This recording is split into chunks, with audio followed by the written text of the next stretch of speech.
also being pulled back due to a defect in the fuel pump housing. The affected vehicles were sold between the 18th of February and the 18th of March 2025. Owners are urged to take their vehicles to the nearest dealership for repairs, which will be carried out at no costs. A partly cloudy Thursday in store for Gauteng tomorrow. Johannesburg drops to overnight lows of 14 degrees, peaking at 28. Pretoria 14 and 30, and Vereeniging 13 and 28 degrees. Noluthando Ngeno, Eyewitness News. EWN, in touch, in tune, and independent. For the latest, visit ewn.co.za or download the EWN app.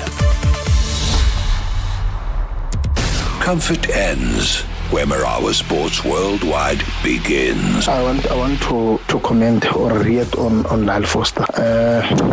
He's not a bad player. He is not a bad player, Rohit. The problem with Lyle Foster is he's very lazy. That's correct. The boy is very lazy. If the boy can put that energy of running, bending those runs between the defenders, we will see a completely different Lyle Foster. I won't even go as far as saying that he's not a bad player. You can't be playing in the Premier League in the UK and be called not a bad player. He's a brilliant player. I think that's what Lyle Foster is. There are many other players that have come before him who were brilliant, but South Africans thought that they were not. If it's shaking sport, we are already on it. A trip to the FIFA World Cup 2026 is on the line. One will be an in-swinging ball towards the near post. Sneaks through, it's in! Axel Twanzebe is broken through for DR Congo. 1-0 in extra time. It's words that have never been spoken before. DR Congo is going to the World Cup. Hashtag MSW. Stadium Management South Africa CEO Bertie Grobler here to unpack the drama, the disruptions. So if you're saying it's not a system crash, then to them, what would you describe it as? There were 116 million attempts to gain access to the system. 116 million. For the Soweto Derby. For the Soweto Derby. 70% of that being bot attacks. We first had an attempt by a bot, humanly created intervention to purchase 20,000 tickets twice. So 40,000 tickets going to one body. The system is fixed at 8 tickets per individual. Right. Need to sort out these bots, otherwise we're going to have an issue. This is where sport breaks, bends, and gets told straight. Also, it's so sad, man. It's so sad. As somebody who's not even electronically smart, I don't even know how to buy a ticket online. I don't know. I only know how to buy the ticket when I go to ShopRite, that's so, and Computer Tickets and other retail outlets. I mean, you're an old man that was able to leave a voice note. From one of the Sweden substitutes, past a tired Kivior, Lundgren with the pullback. That's the chance for Svensson. Bergvall! And then Zanelli off the post. Gyökeres scores! It's him again! Victor Gyökeres single-handedly sending Sweden towards the World Cup. Marawa Sports Worldwide on 947, Vuma FM, Rise FM, and Sowetan Live. So just like that, it's done. 48 teams heading off to Mexico, the United States of America, and Canada for the World Cup. How does it feel?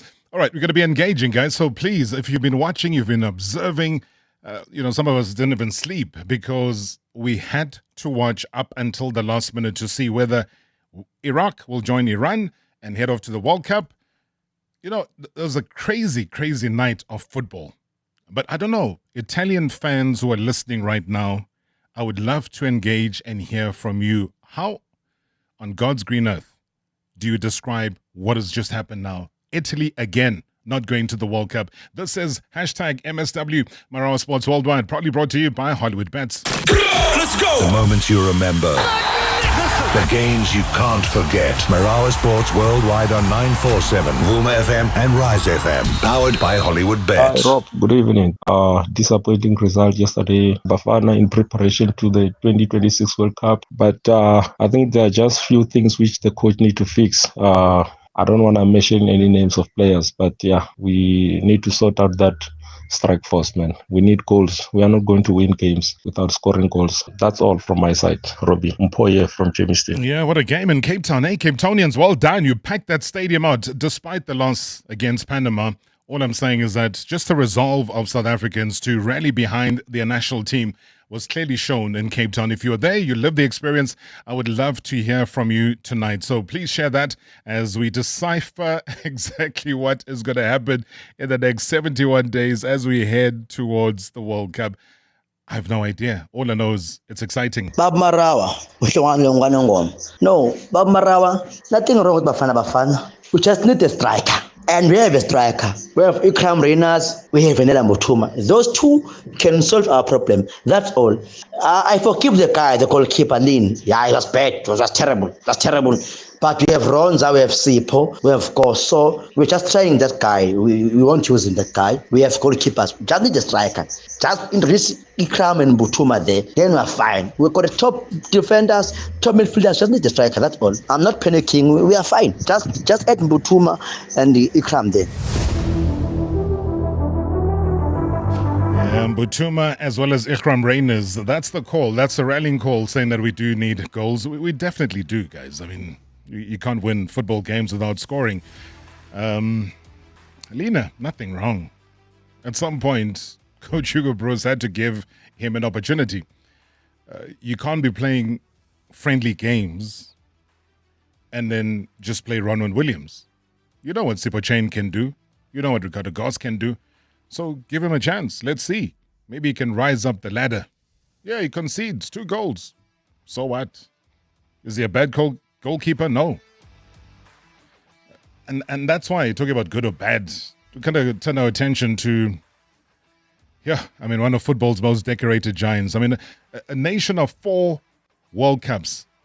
That's a legacy of legends. I mean, a badge that once struck fear across continents. And I got to admit, I was a fan of the Italian way of football. Growing up, loved it. You know, when you know every single football player in the squad, that was me regarding the Italian national teams back then. But I don't know, I mean, it finds itself in unfamiliar, very painful territory. The mighty Azzurri out of the FIFA World Cup yet again, not once, not twice, but for a 3rd consecutive time. So let that sink in.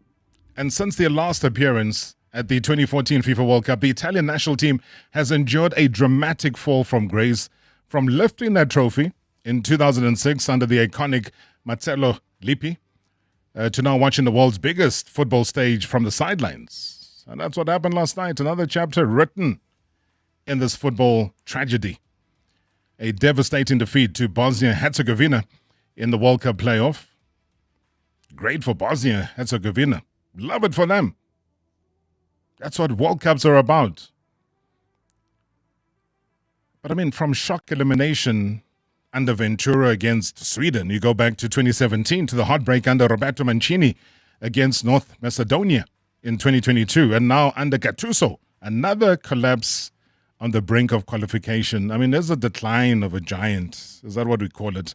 Is it a crisis in Italian football or simply a painful transition before a resurgence?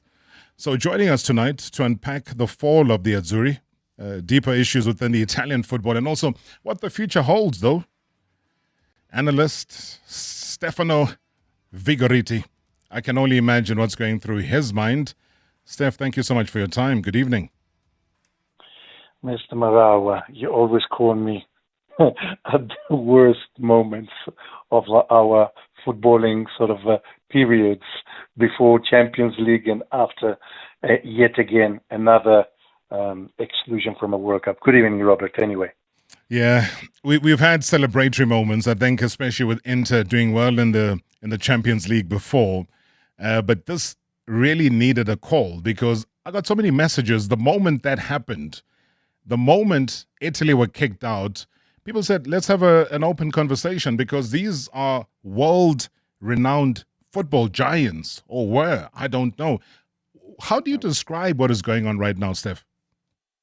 Well, it's unfortunately, I think that the system needs to be completely overhauled in Italy as far as soccer is concerned. But having said that, which obviously every single newspaper in Italy has been mentioning since last night, there has to be a rebuild. But we said that after North Macedonia also beat us in 2022. So it's a repeat, sort of and fail. So a lot of things are at play, Robert. I think we are not really investing into our youth, which is a huge problem, and really we don't really have much of a guiding, driving force as far as the coaching is concerned. And, we don't really have a style anymore. We've lost our sense of defense, and we are still looking for our sense of attack. And that was obviously resonated so evidently last night against Bosnia, and especially after we were left with one man out of the field, Bastoni, when he was red carded. Really, we had to sort of hold the fort and eventually gave in. And it just, nothing worked. So, Italy, yet again, 12 years, it will be 16 years if and when we make it for the fourth time. But yes, the system needs to be rebuilt at the head. Definitely, the president needs to step down, even though he didn't really say that yesterday, and it was very highly criticized by everybody. Gattuso is a nice guy. I've had coffee with him, and some of my friends know him better. He's a very, very nice guy, but he's a player's coach, and he's a player more than being a coach. So he instilled that ringo, that grit, that willing to fight. But really, it was poor from a technical point of view in putting the team together.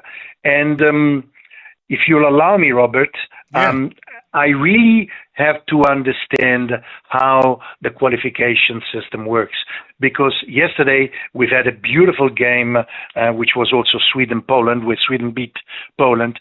But you've got to understand that Sweden, in the qualification round, never won a game and only made 2 points, and it was only allowed to play in the qualification playoffs by means of qualifying in the Nations League, which is something completely separate from a World Cup qualifier.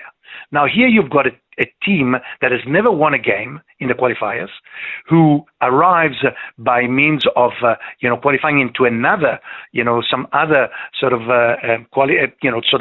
league created by UEFA, and gets to go to the World Cup. The same thing can be said about the teams in South America. And don't get me wrong, Italy did not deserve, and does not deserve to go to the World Cup after what they've done. But they only lost 2 games against Norway and lost 1 game last night against Bosnia. So you have teams like Ecuador in South America. They've lost 7 games, won 7, drawn 3, and they are at the World Cup. So the entire qualifying sort of system, I'm not really too sure how it works in Africa, because I've been following literally just Bafana Bafana. But, sort of somebody needs to look at that qualifying. And having said that, make no mistake, unfortunately, Italy does not deserve to sit with the best in the world at the World Cup, even though in ranking, we are the only team out of 15 first, teams in the world that is not actually going to go to the States, Mexico, and Canada. Yeah, I hear you. I think a lot of people talked about Sweden and said they qualified via the back door, which is exactly that. When you secure a spot as one of the best ranked 2024-25 UEFA Nations League group winners, in spite of finishing last in the World Cup qualifying group, sure, there's something to speak about there. That's Sweden. That's their issue. That's their problem. That's FIFA's problem. Maybe that's a global football problem. But my concern is that you go back, Steph, 2006 FIFA World Cup, the glory under Marcelo Lippi. What has fundamentally changed? Where has Italian football lost its resolve? Is it talent? Is it mentality? Is it leadership? It's a mixture of both. I mean, we started seeing it in 2010 here in South Africa when Italy got out, in the qualifying, in the qualifying rounds, only in the round robins. It has been not enough attention to the youth, not enough attention at Serie A level to allow youth, youngsters to actually come through the ranks. If you look at what the Premier League is doing and what the Liga is doing, and even what La Liga and the Bundesliga, they've got kids of 16, 17 breaking into the first team, like Arsenal, like Barcelona, like Lille. They've got kids of 16, 17, French, German, English, and Spanish, breaking into the big teams and actually making a name for themselves. We cannot find, except maybe one so far, which has been Pio Esposito, the striker from Inter, literally brought in because of somebody else's injuries, other players' injuries, actually breaking through into the first teams. When you have a team like Como, who's got 18 players, signed up to play in a Serie A game match, and all 18 are foreigners, that begs the questions: where are the Italians playing for an Italian team? Where is the youth? And we have a lot of potential youth who are like languishing in second, third, and even fourth division. And I think that this is a system that needs to be overhauled in a big way, just like the Liga has done, and just I believe what the Premier League is doing at the moment with its youth system. So, Never really just been a quick one, as a youth Steph. system I mean, in England. you talk about youth, right? You spark a little bit of a debate in me, because I want to ask that question, which I guess is fundamental, is how much damage did that 2017 playoff defeat under Ventura really do to the DNA of Italian football? No, I don't think it was seriously. It was the first time that Italy didn't make the World Cup. It wasn't taken as the beginning of the end. It was taken as the end of a very bad 4 years after, after literally Balotelli was the last person scoring for Italy in the World Cup in Rio. I mean, when you think in Brazil, I mean, that's how back we have to go to remember Mario Balotelli scoring the last goal for Italy in a World Cup.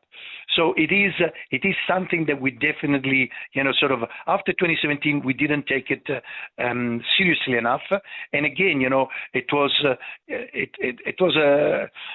we thought that we sorted it out by winning, to me, very, very luckily against England in the Euro Cup, and that thought, we're not that bad, but the system needs to be overhauled, and as I said, it's at the top, from obviously politically and also technically down to the ground.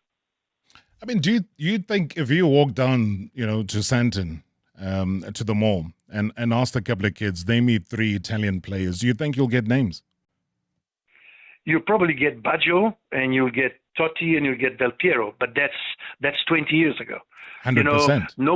Nobody will remember, the Politano, the Cristante, the Mancini or the Bastoni. It just doesn't happen unless, obviously, they make it through to the Champions League with their own teams in Europe. But right now, the Italian football is languishing really at the bottom, and if we cannot beat teams like Bosnia, which, all due respect to Bosnia, the fact that they were playing in their own grounds, and they were very, very vocal. And at the end of the day, it was it's a lottery, because penalty shootout is a lottery. But again, give them what it's due. They beat Italy fair and square. We could have finished the game many times yesterday, and we didn't. So our lack of scoring power, our lack of willfulness in front of the goals made us pay. And Bosnia is going with Edin Dzeko, almost 40, going to the World Cup this year. Yes or no? Would you fire Gattuso? I would expect Gattuso to step down, like I expect Gravina will step down tomorrow. Steph, you're being too kind. You're being too kind. Would you fire him? Stepping down is a process. Stepping down would be saying thank you for having won 7 games in the last 8, sort of let somebody else. The problem is that Ancelotti was the original and obvious choice, but Brazil beat us to it, and I think that is the problem. Finding finding the steering guide will be the very, right now he will carry on until June, I think, Gattuso. Gramina will go tomorrow for sure, and hopefully Malago, who was the head of the Italian Olympic Committee, will take through. He's a guy with a lot of resolve. Was the head of the Italian Olympic Committee, and he ran the last Winter Olympics to a resounding success. So hopefully he will bring that experience over to football, Italian football, into some kind of a renaissance. I mean, we created the renaissance as far as art is concerned.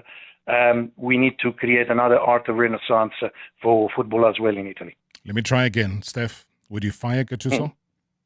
Yeah, I would fire. #MSW live now on 947 Vuma FM, Rise FM, and Soweto Live at the same time. #MSW. Disney on Ice is back. Join Mickey, Minnie, Stitch, and all your favorite Disney stars from Frozen, Moana, Toy Story, Coco, and more. Mickey's Search Party skates into Sunbet Arena, Times Square from the 27th of June to the 5th of July. It's the ultimate family winter holiday outing, packed with excitement and adventure. Book now at showtime.co.za. Disney on Ice, brought to you by Showtime Management in association with F&B and 947. This is the mayor of Kentucky Town. We back. Certified roof shakers, we up. Hot cross buns, they come in hot. In the hotter cross bun burger. Easter eggs, they're coming out the shell in the speckled egg crusher. And with the finger-licking lineup of the gravy baby burger, passion pop boba crusher, and the Doritos chachos, it's time for the rules to sit down and let you do you. Eat the rules with Kentucky Town. KFC, it's finger-licking good. Bye. Lotto Stars live game shows set the stage. Drop your line in ice fishing. Let the crazy coin flip in your favor. Take off with balloon race or ignite the thrills with crazy pachinko. You could win instant payouts of up to 25 million rand. Lotto Star, your world of live games. Lotto Stars licensed by the Mpumalanga Economic Regulator. No under 18. NRGP 0800 006 008. Winners know when to stop. T's and C's apply. All games are fixed odds betting events. Running a small business means every rand counts. Thanks to My Way Business Insurance, I save up to 20% on my insurance premiums every month for my buckies and tools of trade. Now I get to save some extra cash for my business and focus on giving my clients world-class service. Switch to My Way Business Insurance and save up to 20% on your buckies and tools of trade. Real businesses, real savings. Call us on 0860 646464 for a quote today. My Way is a licensed non-life insurer and FSP. Standard rates and T's and C's apply. Babe, you're not going to believe what just happened. I turned my back for like 2 seconds and the boys found the Easter Bunny's stash of eggs and decided to tuck in. I may have also sampled some anyway. Please ask the Easter Bunny to pick up more treats and hide them really, really well this time. Thank you. Find your happy place with Woolies. Look out for savings on your Easter faves from hot cross buns to pickled fish and more. Coming soon. T's and C's apply. Woolworths, the difference. Agent, your target. The limited edition Renault Kwid. 10 years in the making. Only 300 units exist. Your mission, should you choose to accept it, is to locate one and secure it before they all disappear. You will have to move quickly. What's the access point? Simply book a test drive. Wait, what? Some missions just require action. Get one of the 300 limited edition Renault Kwid models or choose from our Renault Kwid range from as little as 99 Rand per day. T's and C's apply. Previously on Marawa Sports Worldwide. It's words that have never been spoken before. DR Congo is going to the World Cup. History is knocking. 52 years ago, the 1974 FIFA World Cup saw the Democratic Republic of Congo stepping into the global stage for the very, very first time and their only time. He's a BBC Sports journalist, contributor to the World Soccer magazine, New Frame News, and also Planet Sport FA. He comes to us live from Nigeria. Oluwashina Okeleji. Good evening, sir. Welcome. Ancestors went to the edition of the World Cup in 1974 as Zaire. So as DR Congo, they are knocking on the door of history. It's the biggest game in the life of some of the players that will find out tonight. and of course for 110 million Congolese back home. Will be an in-swinging ball towards the near post. Sneaks through, it's in! Axel Twanzebe is broken through for DR Congo. 1-0 in extra time. #MSW. #MSW. Oh, magnificent! Marawa Sports Worldwide. Uncomfortable conversations. Well, it's clear. I'm responsible. I'm the coach. Necessary truths. Something is just off, in my opinion. #MSW. Yay! Congo qualifying for the World Cup for the very, very first time under the current name as DR Congo. I mean, they edged Jamaica. I mean, what a game. Extra time it went. Intercontinental playoff. Axel Twanzebe scoring in the 100th minute from the corner to seal that victory and sending Congo back to the tournament for the very, very first time since competing as Zaire back in 1974. A lot of the listeners probably weren't born. Maybe the gentleman I'm going to be talking to was an idea or a dream. But that result, though, makes them the 47th team confirmed. That was last night for the finals. And they complete Group K alongside Colombia, Portugal, Uzbekistan. So the head coach, though, Sebastian de Sabre, I mean, he said that the qualification was long deserved after years of battling top African sides and also hailing the achievement as a very proud moment for Congo and the continent. Donc, no, for the moment, like I said, I think we deserve the win, and the difficulties was two things.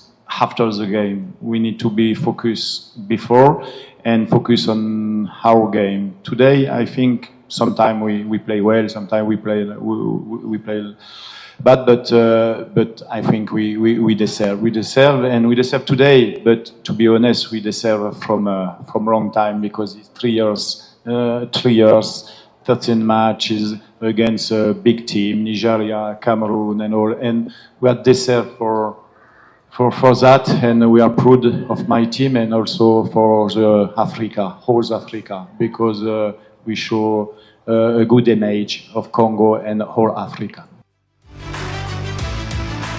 I can't disagree with that at all. I mean, a nation that's waited, 52 years. I mean, a people that never stopped believing in a team that actually turned pressure into pride.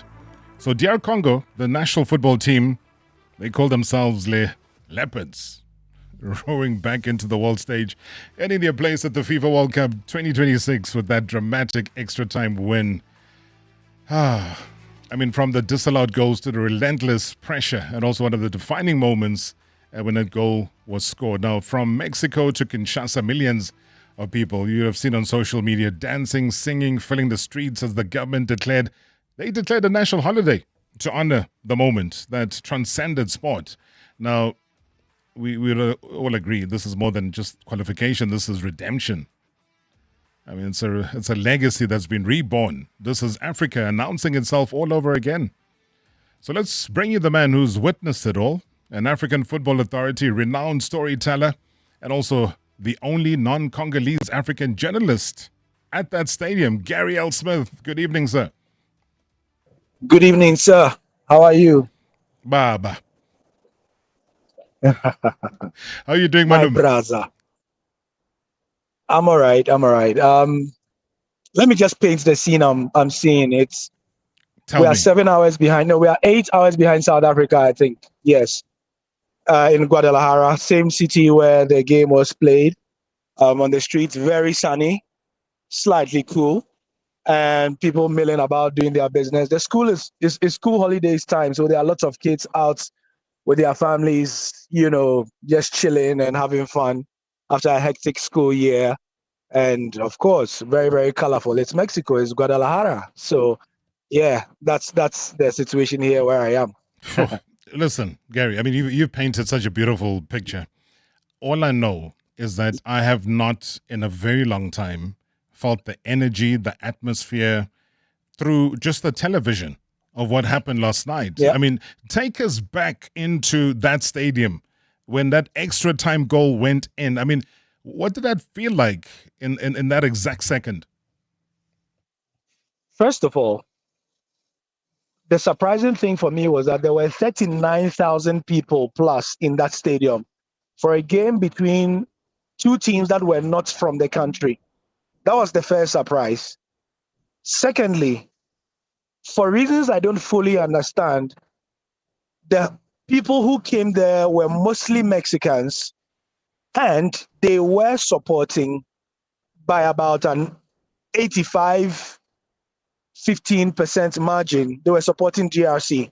So there were chants right from the beginning of the game and even before, outside on the concourses, people chanting, Congo, Congo, Congo. And it happened throughout the match. You must have heard it at some point during the commentary if you were getting the ambience in the feed as well. So it was a very partisan crowd, just that the partisanness was not from people who were from the country. And afterwards, I spoke to Twanzebe. I spoke to what's his name, the Sunderland guy, the guy who is always holding the Bible. Sorry, his name escapes me. And they were all very, very happy. Sami Mutusami, all of them, very happy about the partisan nature of the people. And they said that it actually started in the first game before, Jamaica had to play to qualify for this final, where they beat New Caledonia. And the Mexican fans were against Jamaica in that game for some reason. So Congo were literally playing home away from home, thousands of miles away. Sure. I mean, that's crazy because, I made mention here, Gary, of the end of a 52-year wait since 1974, the FIFA World Cup. I mean, how heavy did that history feel around the team? Because I saw the relief. Final whistle went, and, I mean, the emotions were uncontrollable. Yeah, I think that actually these players did not feel the weight, and I'll explain why. A lot of them were not born in Congo, or they were born in Congo and went abroad from an early age. And so the sheer weight of the war that has been never ending in their country and what it means was probably not as heavy around their necks as it would for, say, if this were South Africa, because most of the Bafana players were born in South Africa, you get my point, and so they would feel it.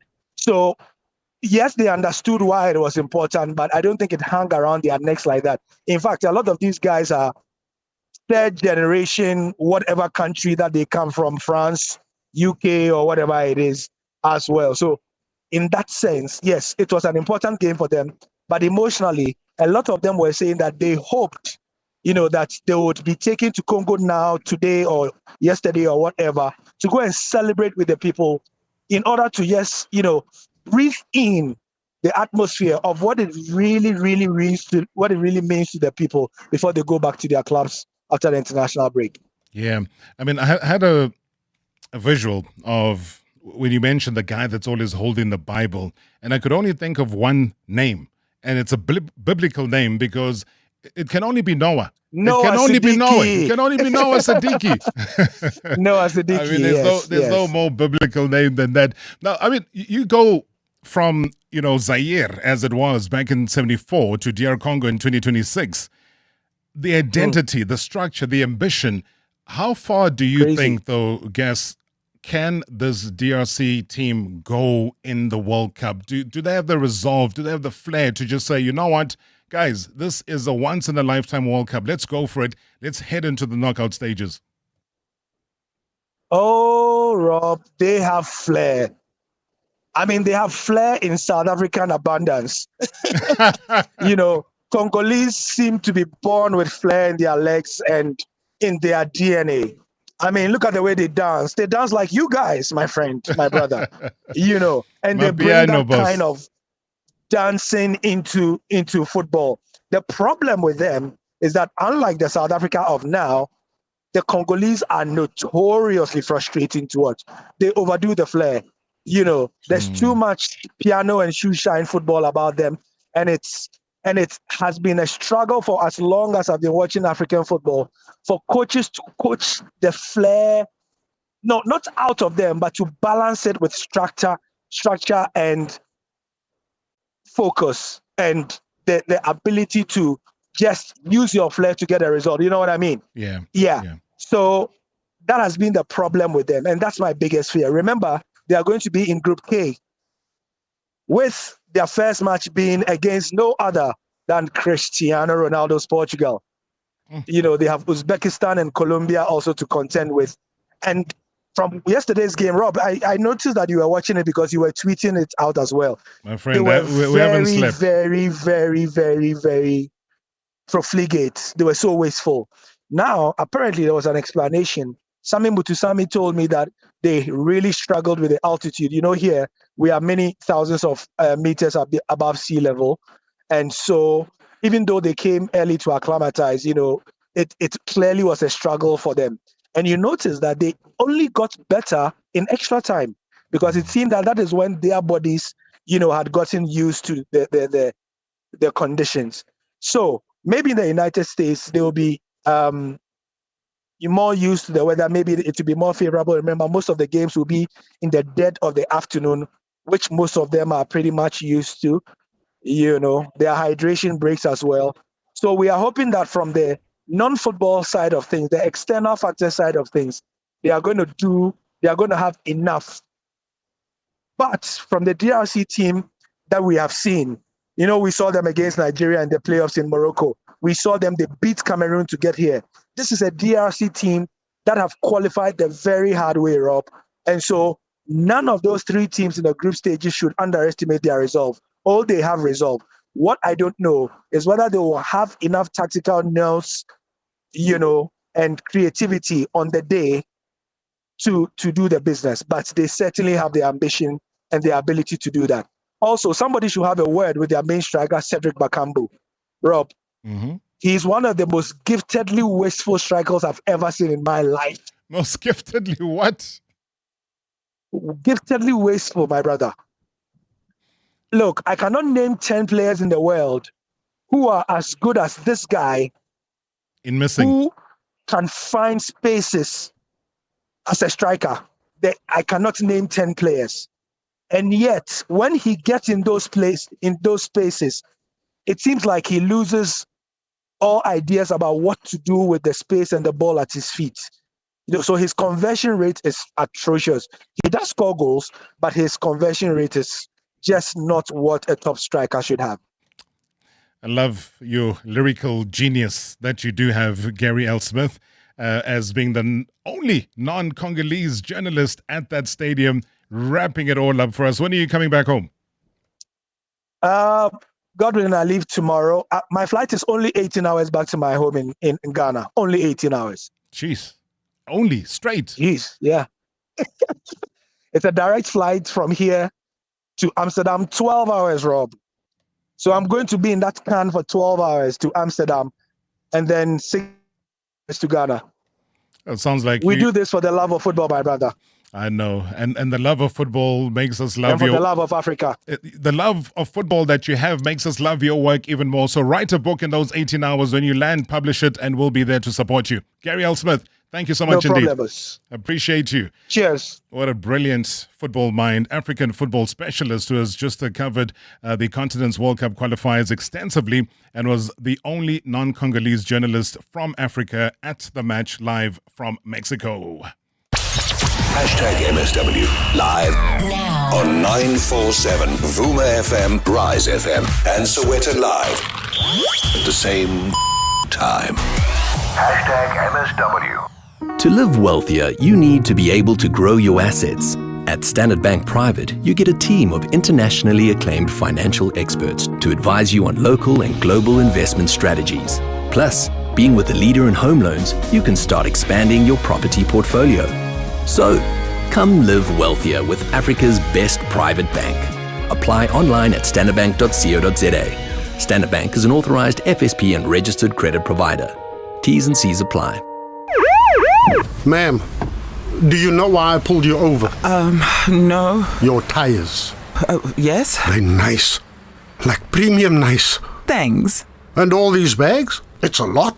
Well, I got Easter eggs, hot cross buns, rotisserie. Everyone's talking about the best drive. Get a lot more vouchers galore promo. Get a free Woolworths voucher up to 1,200 Rand when you buy Continental tires 17-inch and up. Get to best drive now. T's and C's apply. Things are about to get extra sweet at Sandton City's Chocolate Cafe Sweet Edition. Step into our sugar-coated playground, taking over the centre court until 6 April from 9 a.m. to 6 p.m. Shop your favourite chocolate and sweet brands while little ones unleash their creativity. Whether you're capturing candy-coloured moments, stocking up on sweet treats, or having holiday fun, Chocolate Cafe Sweet Edition is a swirl of sweetness you won't want to miss. Only at Sandton City, the city of icons. Some moments are personal. Some spaces are professional.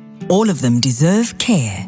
At Frond and Filigree, we create handcrafted floral experiences for life's meaningful moments and the places where they happen. From birthdays and anniversaries to hotels, offices and events, our bespoke arrangements are designed with artistry and intention. Because when flowers are done right, they elevate every moment. Visit frondandfiligree.co.za. They said, "Hi, just wait your turn. Hold up. Shrink, blend in." But you were built to stand out. You don't cruise, you calculate. Sharp lines, quick feet, nimble like Mzansi traffic, focus like sneaker drops. Every rev a reminder, not to follow, but to rise. Suzuki doesn't just build hatchbacks, we build stories in motion. The Swift Baleno Celerio. For those who know, that challenge isn't a problem, it's the point. Book a test drive at suzukiauto.co.za. Suzuki, for the challengers. Previously on Marawa Sports Worldwide. Why would you want to come up with new ticketing systems, and why would you want to experiment them in a very big game, knowing very well that it shouldn't be any kind of hassle for fans to get tickets? Stadium Management South Africa CEO Bertie Grobler here to unpack the drama, the disruptions. To me, the paper tickets is the problem. I know we need to find a balance between the two. Forget about the actual fake ticket, printed ticket. Ticket paper is currency. There's no way to control that, and we've seen that in the past. Other ways of printing tickets on the so-called till slip tickets, that's even easier to counterfeit. What one must remember as well, there's SASRI accountability. There's public liability insurance involved, and then there's personal criminal liability. And the one sitting in front of you is the spearhead of criminal liability from a venue authority perspective in terms of SASRI. Right. I'm the one that's going to be charged and go to jail. Hashtag MSW. Hashtag MSW. Marawa Sports Worldwide. MSW. Why? It's multicast, Mara. You know the story. When excuses run out, Such behavior can only be rooted out by VAR, Rob. the truth clocks in. It's tough. It's tough. Hashtag MSW. Good evening, Robert Marawa. Can you please verify the reports of Osasu that the legends of 2010 World Cup were not paid? Can you please, Musifan Johannes? Good evening, Robert, to you and the listeners. Look, for me, I hope someone can just tell Hugo Bruce Madala, don't tatazel. He mustn't tatazela, because the team is there. Not all is lost. It's just a few tweaks, to be honest. I think yesterday I mentioned that the striking department, as well as the goalkeeping, our set pieces, they need to just work on that. But don't try new people, man. At this stage, kuleti manje. I saw him trying to play that Hlongwana guy playing on wing. That's experimenting, man. That guy is a striker, if I'm not mistaken. So, just do what works and do not change your formula based on who you are facing. Just play to our strengths. We play exciting football. We must just go out there and just do our best. We can do this. Mr. Marawa baba mnumzane se umpulungash eThekwini ngilikaBanana eDurban. Mr. Marawa, I would like to comment about our striker Lyle Foster. Mr. Marawa, that guy has been given ample chances to prove to the South African and to prove to the world that he is what he is. But up until now, Mr. Rob, I think the guy has proven to us, game in, game out, that he's not what people think he is. The guy, yes, he plays in the EPL, but that does not give him just a right to walk into the national team. The guy needs to prove to us that he deserves a ticket to go to USA. At this moment in time, based on what we have seen, does it deserve it? No. But if playing in EPL is a ticket itself to go to USA, yes, he will go to USA, but he does not deserve to be there. He'll be there. Robinho, look, Bafana laws, I think we needed it. We needed it for the entire team, for the technical team to wake up. Maybe by losing this game, they will go to the drawing board and they will realize that indeed we are creating chances, but we are not converting them. It is a South African problem. I think many of us agree that we have got a challenge when it comes to scoring goals. However, Hugo Broos trust in our PSL. His selection of the players dominated by PSL-based players. And I think this loss will question the technical team, whether we've got good strikers, we've got strikers who are going to fire, we've got finishers or not. But we need our best players when we go into this tournament. And one of the best striker currently in the PSL, it's Reiners of Mamelodi Sundowns. I wish and hope that the technical team saw and they will rectify it. It's not too late to change. I'm expecting Tsipochene to be there. I'm expecting Reiners to be there. I'm also expecting MasterChef. I think we need MasterChef, but we will see. But definitely, I think we need Reiners in the upfront.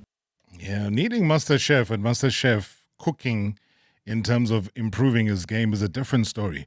So sometimes, as you heard, the contrast, the hate on Foster and the love for MasterChef is the idea.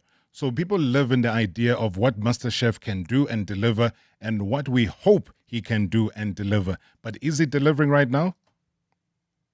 Good evening, Mr. Marawa to the Marawa faithful. We're on a Wednesday. We have a football. Robert, I didn't really like Gattuso's comments about Africa having too many teams. I mean, for years, we had so many countries and so little spots, and now that your team didn't make it again, now it's suddenly spots' problem. No, man, fix your team. You should have qualified like every other team. The sad part is that you've announced kits with Adidas like you were going to the World Cup, and unfortunate, but like they say, don't count your chickens before it hatched. So unfortunate day, and really didn't like his comments on our side as South Africa.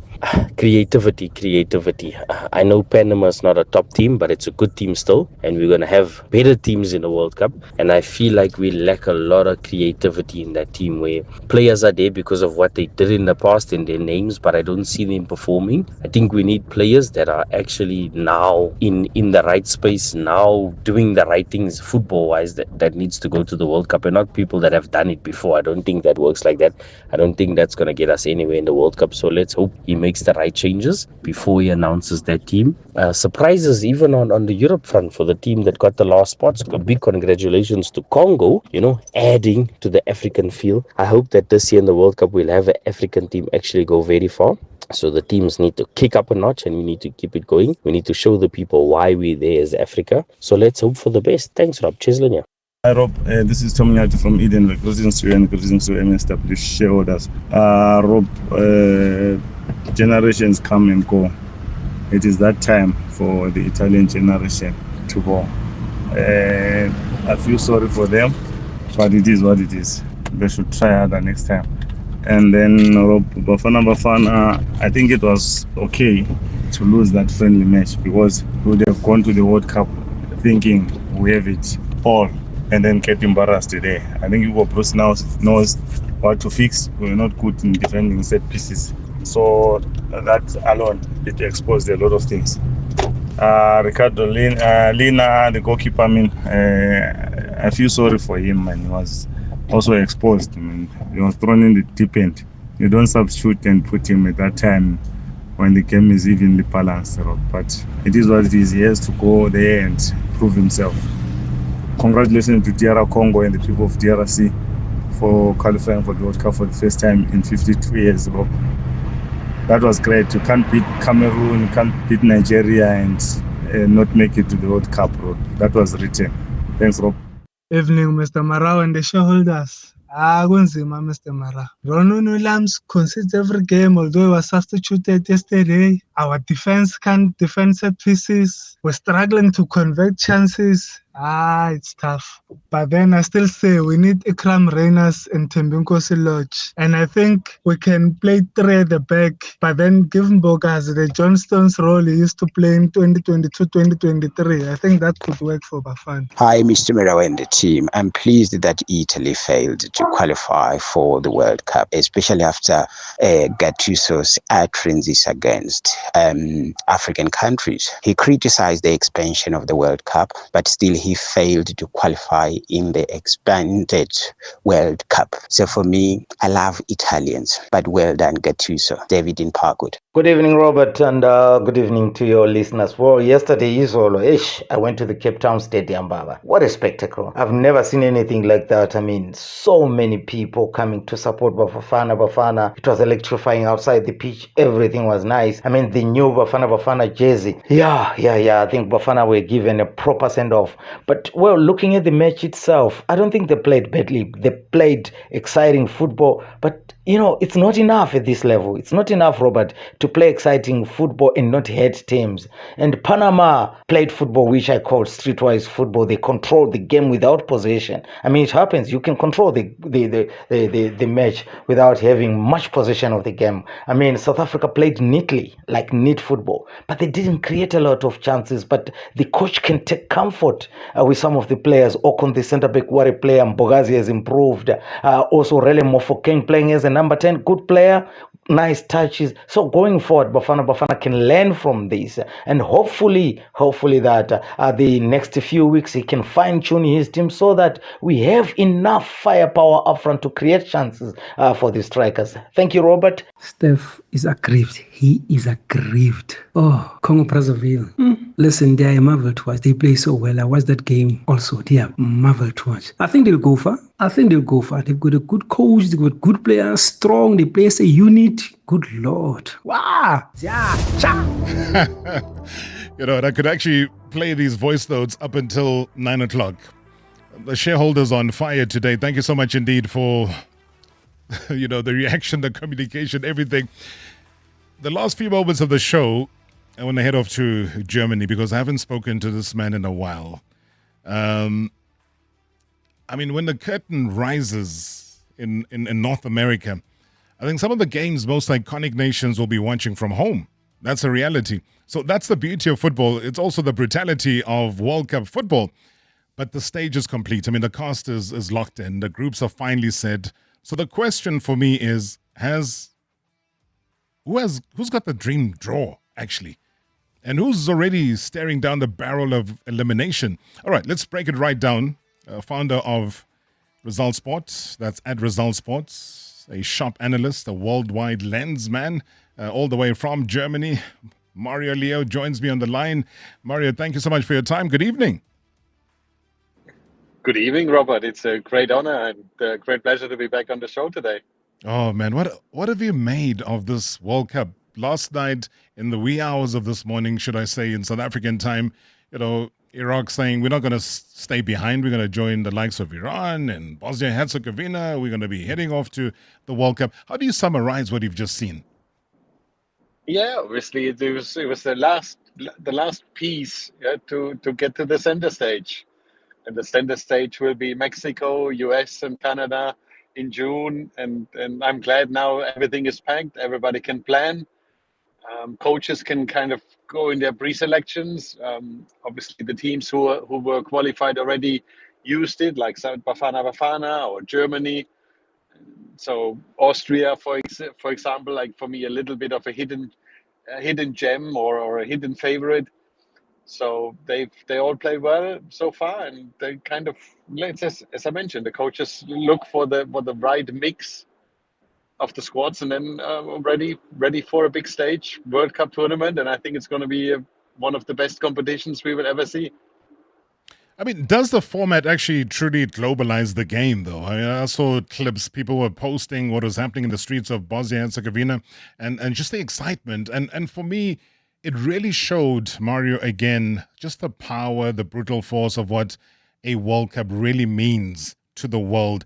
Tell me a little bit more about this new format and what it says about globalizing the game.